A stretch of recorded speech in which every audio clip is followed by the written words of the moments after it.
নমস্কার বন্ধুরা, অধিকারী ডেইলি কুকিংয়ে আপনাদের সকলকে স্বাগত। আজকের রেসিপি মাছের ঝোল। এই রুই মাছ দিয়েই আজকে মাছের ঝোল বানাবো। এই মাছটা আজকে বাজার থেকে কিনে নিয়ে এসেছে। মাছটা এবার কেটে নেব।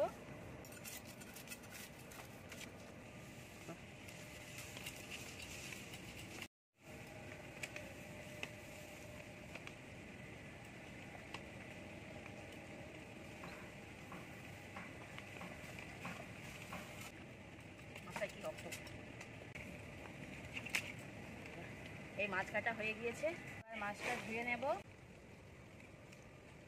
এসেছি, এবার নুন আর হলুদ দিয়ে মাখিয়ে নেব।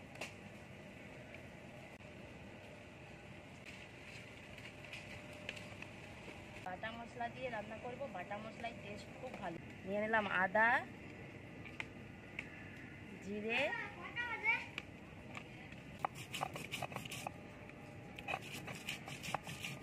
বাটা হয়ে গেছে, এবার তুলে নেব।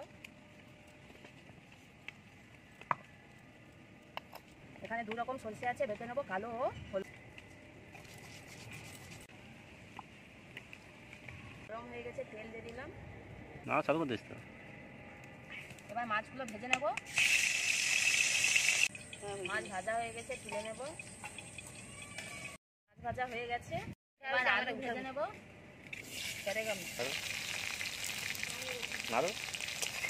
আলু ভাজা হয়ে গেছে, তুলে নিচ্ছি।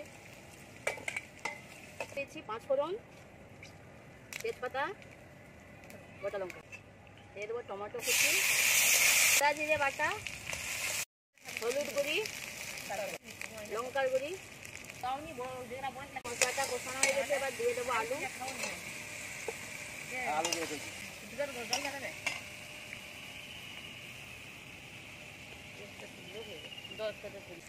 দিয়ে দেবো জল।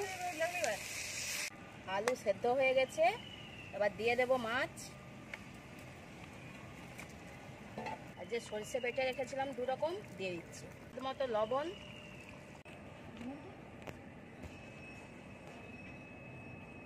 ভালো হয়েছে, খুব সুন্দর হয়েছে।